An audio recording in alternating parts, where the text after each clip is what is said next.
আসসালামু আলাইকুম সুপ্রিয় শিক্ষার্থী, নবম শ্রেণীর জীবন জীবিকা টিউটোরিয়ালে আপনাকে আবারও স্বাগতম। আমরা এই পর্বে আলোচনা করবো এখানে দলগত কাজটা এখানে। ওকে, এখানে বলা আছে দেখুন যে পেশার পরিবর্তন বা রূপান্তর সম্পর্কিত উপরে বর্ণিত প্রভাবকগুলো থেকে বিভিন্ন দল করে একটি করে প্রভাবক বেছে নাও এবং নিজেদের মধ্যে আলোচনা করার মাধ্যমে এগুলো বৈশিষ্ট্য উপস্থাপন করো এখানে। ওকে, তো আমাদের এখানে যে প্রভাবগুলো বলা আছে দেখুন, আমাদের এখানে প্রথমত যেটা বলা আছে এখানে,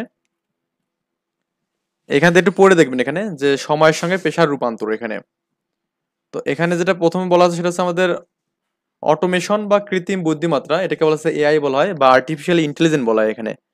তো আর্টিফিশিয়াল ইন্টেলিজেন্স বলতে আমরা কি বুঝি, যেটা আমাদের হচ্ছে নর্মালি যে রোবোটিক্সের যে বিষয় দিয়ে আছে আর কি, এটাকে আমাদের আর্টিফিশিয়াল ইন্টেলিজেন্সের মধ্যে পড়ে। তারপর আপনার এখানে হচ্ছে গিগ ইকোনমি আছে এখানে। ওকে, এটা আমাদের একটা করবো স্কিল শিফটের জন্য। আবার এখানে আপনার হচ্ছে গ্রিন জব এটার মধ্যে পড়বে এখানে। আবার গ্লোবালাইজেশন বা ডিজিটালাইজেশন এই বিষয়টা আমরা এখানে দেখবো। এই তিনটা টপিকস আমরা এখানে দেখবো। তো আপনি বিভিন্ন দলে আপনারা নিজেদের মতো করে এখানে এগুলো সিলেক্ট করে নেবেন এখানে। তো প্রথম আমি এখানে দলের নাম দিলাম এখানে শাপলা দিলাম এখানে। তো পেশার পরিবর্তন দিয়েছে এখানে কৃত্রিম বুদ্ধিমত্তা বা আর্টিফিশিয়াল ইন্টেলিজেন্স বলা হয় এটাকে। ওকে, তো বৈশিষ্ট্যগুলো দিলাম যে মেশিন লার্নিং। ওকে, মেশিন লার্নিংটা কি এখানে? মেশিন লার্নিং হচ্ছে এআই এর একটি শাখা যা মেশিনকে অভিজ্ঞতা থেকে শিখতে এবং নিজের উন্নতি করতে সাহায্য করে এখানে। এবার হচ্ছে ন্যাচারাল ল্যাঙ্গুয়েজ প্রসেসিং এখানে।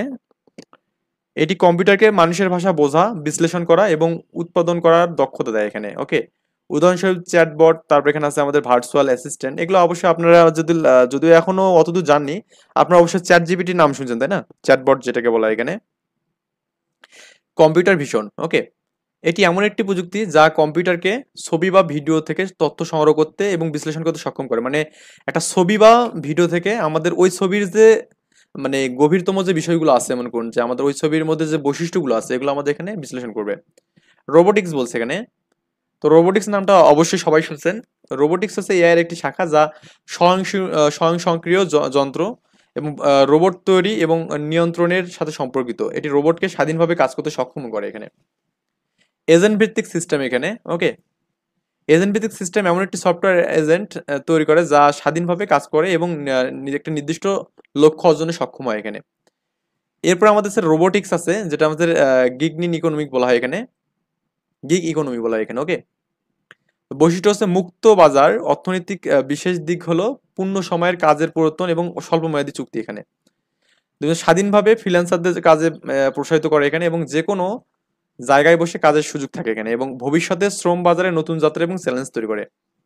উদাহরণ হচ্ছে রাইড শেয়ারিং, তারপর এখানে আমাদের এখানে ই কমার্স, তারপর অনলাইন প্ল্যাটফর্ম প্লেস, সামাজিক যোগাযোগ মাধ্যম ফেসবুক বা এখানে অ্যাপস ভিত্তিক নানা ধরনের কাজ এখানে এটা কাজ করে। তারপরে আমাদের আরেকটা আছে নভোচারী বা এখানে গ্লোবালাইজেশন বা এখানে ডিজিটালাইজেশন এখানে। প্রথম হচ্ছে কোম্পানিগুলোর ভৌগোলিক সীমারেখা অতিক্রম করবে, শ্রম বাজারে নতুন রূপে আবির্ভাব হবে এখানে এবং সৃজনশীল এবং দক্ষ কর্মী নিয়োগ শেষে প্রাধান্য দেবে এখানে। সম্পূর্ণ পৃথিবীর গ্লোবাল ভিলেজে পরিণত করবে। এটা মার্শাল মাকলুহাল কাজ করছে। ওকে, আচ্ছা এটা আমাদের এখানে কিছু না, এটা আমাদের একটু মনে হয় বেশি বাড়িয়ে গেছে এখানে। যাক, বিশেষ দক্ষতা সম্পন্ন শ্রম শক্তি শ্রম বাজার টিকে থাকবে এখানে।